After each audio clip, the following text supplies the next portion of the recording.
Avec autant d'innovation et d'audace qu'on lui connaît, le XVIIIe siècle est assurément un grand siècle, en particulier sur le plan des idées. Cependant, au regard de l'histoire telle qu'elle nous est racontée, le rôle des Africains sur ce plan n'est pas tout à fait apparent. D'où la question, les Africains ont-ils joué un rôle dans ce siècle plein de bouleversements? La réponse est oui.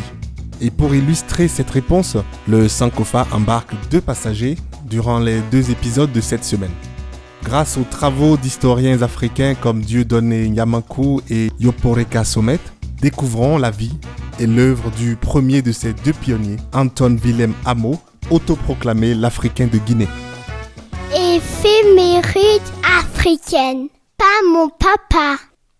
Né vers 1700 à Assim, en pays Nzima, une ethnie akan du sud-ouest du Ghana actuel, le jeune Amo a environ 3 ans lorsqu'il est emmené aux Pays-Bas avec son frère Atta, probablement après avoir été capturé, bien que certains évoquent l'hypothèse d'un départ en accord avec leurs parents. Chacun se fera son idée, mais n'empêche que très tôt, la Compagnie néerlandaise des Indes occidentales offre le jeune Amo en cadeau au duc de Wolfenbüttel, en Allemagne. Son jumeau Atta, lui, est envoyé au Suriname pour y travailler comme esclave.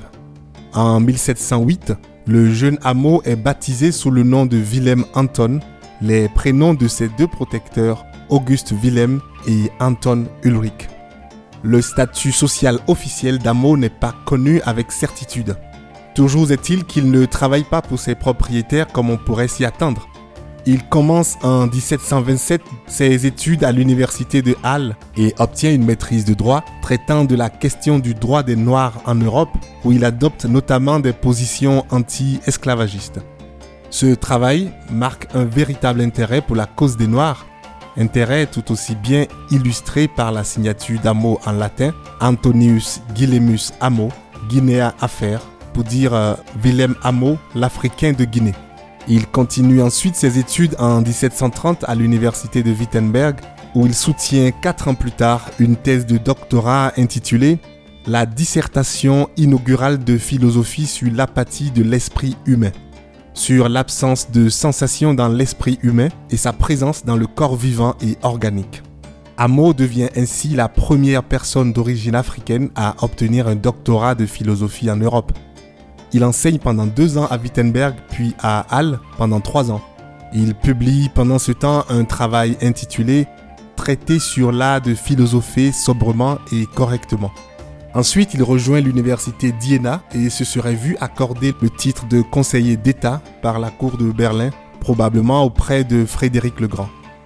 Lors de l'ensemble de son parcours universitaire allemand, Amo a donc étudié, outre la philosophie et le droit, la théologie, la logique, l'astronomie, l'astrologie, la science politique et la physiologie, et a appris à parler le latin, le grec, l'hébreu, l'allemand et le néerlandais. Cependant, et comme souvent, aussi brillant penseur qu'il était, Amo a eu de sérieuses difficultés financières, aggravées par le décès de son bienfaiteur de l'époque, le prince de Brunswick, et de ses amis les professeurs Hoffmann et von Ludwig. Il est probable qu'Amo ait senti à ce moment-là les murs de son monde se refermer sur lui, à la fois socialement et économiquement. Est-ce pour cette raison qu'il a décidé de quitter l'Allemagne? On ne sait pas exactement pourquoi, mais c'est certain qu'il quitte l'Allemagne autour de 1748 pour sa ville natale d'Axim au Ghana, où il retrouve son père et sa sœur. Les détails de sa vie au Ghana sont peu connus, même si selon David Henry Galanda qu'il aurait rencontré en 1753 à Axim, Amo aurait été envoyé de force au château fort d'esclavagistes à Tchama dans le Ghana actuel, les colons craignant que ses idées sur la condition des Noirs influencent la communauté dans laquelle il vivait, qui le considérait alors comme un sage.